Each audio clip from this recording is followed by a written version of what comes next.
So, hello guys! Magandang tanghali sa ating lahat. Ayan, kain tayo.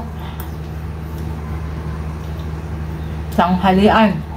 Late lunch. Itong ulam ko guys, yung tira namin kagabi. Oh.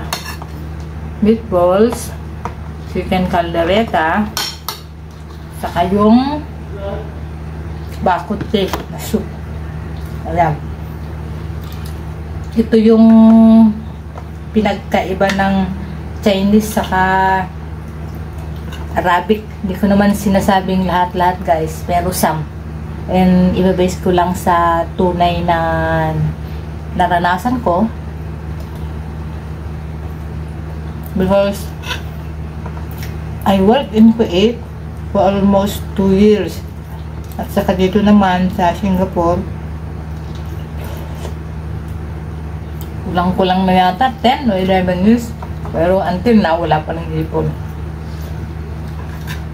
So yan guys, kung sa Kuwait, ang ginagawa nila, again guys, hindi ko sinasabi, hindi ko linalahat.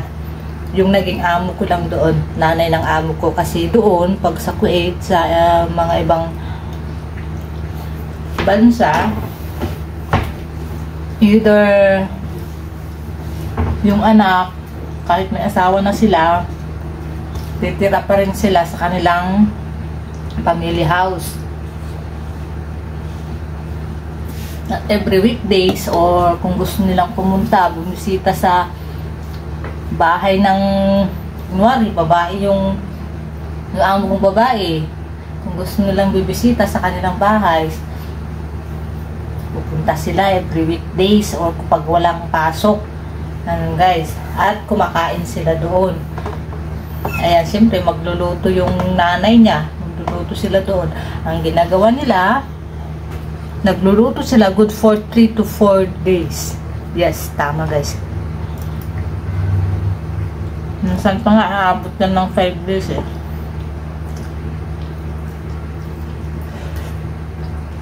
I-stack lang nila dyan sa ref. Ayan. Dito naman, sa Chinese, again, hindi po lahat, good for 1 day lang. Ayaw na nilang kainin. Pero ako, na nasanay sa hirap, alam ko yung gaano kahirap maghanap ng pera. Ayaw ko yung may nasasayang. Siyempre, pag okay pa, kinakain ko. Pero siyempre, good for 2 days lang hanggang ganun, no? Pero yung 5 days na, 6 days na may medyo amoy-amoy na, papakain pa sa amin noon. Nako, hindi ko yun matake. Pero dahil gutom ako noon, pag gutom ka, siyempre, talagang kakainin mo. Ganyan ang buhay ng abroad, lalo na sa mga Middle East. Kaya magpasalamat na lang tayo kung nakahanap tayo ng mga amo na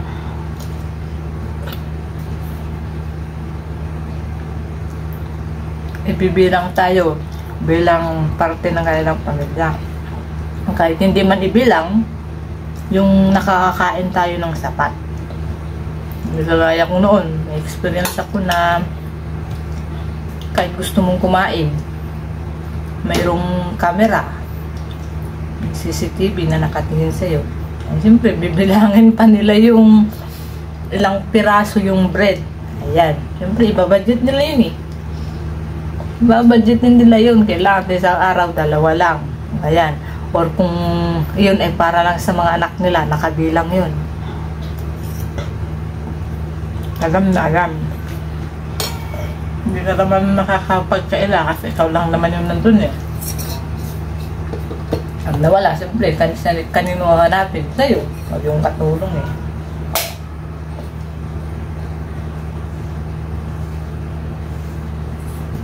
Masaklap pa noon. Siyempre, gutom kami. Lalo na yung kasamahan ko noon na Ethiopia sa Kuwait. Kulang yung pagkain nga. Siyempre, nagugutom paggabi.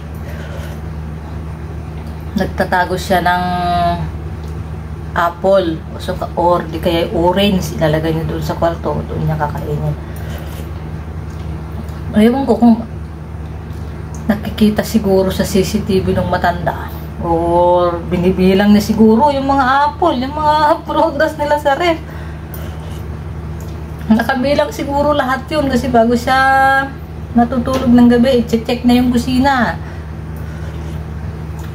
Check na, bibilangin siguro kasi alam niya kung bakit nagkukulang Ang ginagawa niya, pupuntahan niya yung kwarto namin. Siyempre pag 2 days lang naman ako doon, Sabado, Linggo, o pag pumunta kami doon. Talagang naghahalungkat siya doon. Hinahalungkat niya yung mga cabinet ng katulong niya. Ay nako, saklap nun. Hahanapin niya doon. At saka ayaw pa nang ipagamit yung mga nila, yung sampayan na dapat sa kanila lang. Ay, tatapon yung damit mo talaga. Ganun kaarte. Kaya tayo dyan sa Pinas. Kasi isipin nyo naman yung mga pamilya nyo nasa ibang bansa. Hindi nyo alam yung hirap nilang pinagdadaanan. Tapos hingi kayo ng hingi. Pag hindi kayo napagbigyan, tatampo kayo. Hindi nyo alam yung iba. Buhay. Pag alis ng Pinas, patay na. Pag balik dyan. Dahil hindi nyo alam yung mga pinagdadaanan nilang hirap dito. Kahit yung iba, wala namang ginagawang masama. Pinagbintangan. Ganyan yan ganyan dito yan Kaya, swertehan lang. Totoo nga naman, swertehan lang. Hindi natin alam yung magiging kapalaran natin sa ibang bansa. Pero nandito kami, nandito tayo, mga kapwa OFW, nakikipagsapalaran para sa pamilya. Ayun naman, ang iba, yung mga asawa nila dyan sa Pinas, pamilya, nakatanggap lang ng pera. Yung iba, waldas ng waldas. Walang pakialam kung saan, paano gastusin yung pera. Hindi nyo iniisip yung taong nagpapakahirap dito. Hindi na nga makakain. Tinitiis yung tira-tira Nagtitipid. Ayaw nilang bumili ng gusto nilang bilhin kasi iniisip nila ngayon dyan. Tapos ganyan pa kayo. Minsan hindi pa kayo makatawag. Nagagalit pa kayo pag hindi nabigyan agad. Aba, anong akala nyo sa mga OFW? Bangko? Ganun Nabukan nyo rin mag-abroad para alam nyo kung ano yung hirap. Huwag lang yung puro salita-salita. Yung mga marites dyan, sila pa yung magaling magsalita. Hindi naman nila naranasan. Magsalita kayo pag naalam nyo, nasubukan nyo na, na-experience nyo na. Hindi pa yung may ganang magsalita pag umuwi yung OFW, sasabihin nyo, walang pasalubong, madamot, kuripot. Ang dami nung sinasabing hindi maganda. Lang namang ibibigay niya sa pinaghirapan niya yun na tinitipid nga niya. Hindi siya, ayaw nga niyang bumili ng inumin man lang dito. Masarap pagkain para may maipon siya. Tapos pag uwi niya dyan, gusto niyo, ililibre kayo. Ba, mindset naman. Pinoy talaga Masalamat na lang kayo kung binigyan kayo. Ganun yun. Pero kung maghahangad pa kayo ng mas marami, ay mahiya-hiya naman kayo kunti. No? Kayo pa yung may ganang magmarites-marites kung anong sinasabi nyo. Hindi nyo alam yung hirap nila dito. Anyway, wala naman kaming pakaalam kasi hindi nyo naman, kami naman yung nakakaalam kung ano yung pinagdadaanan namin dito. Hindi kayo. At the end of the day, hindi naman kayo magpapakain sa amin. Maninira lang kayo. Mapasikat.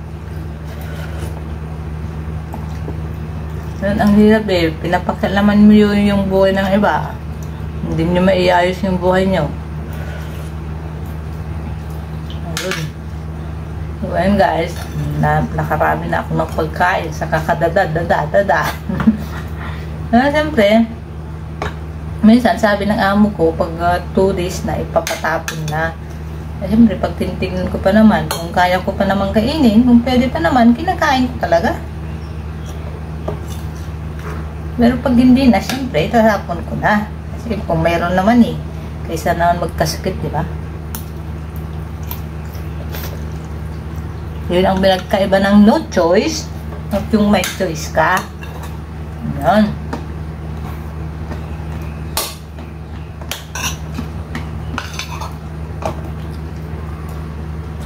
So, ayan guys. Ang aral dito guys, ito ko lang sabihin na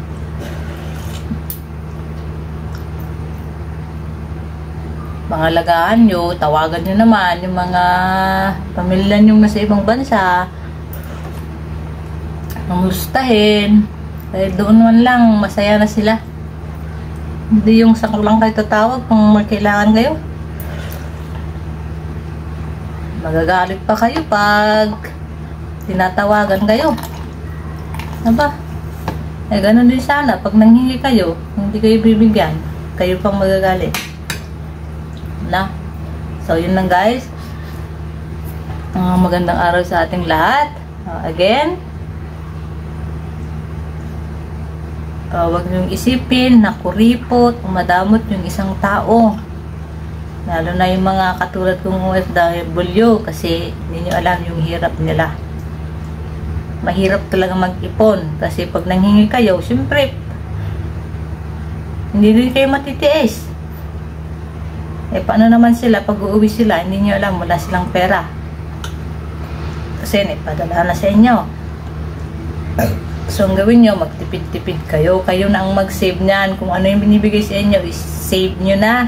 O gagawa kayo ng paraan at hindi kayo basta-basta umaasa na lang sa bigay. Mahirap yan. Mahirap na. Ugali yan. So, okay guys, yun lang. Magandang tanghali sa ating lahat. At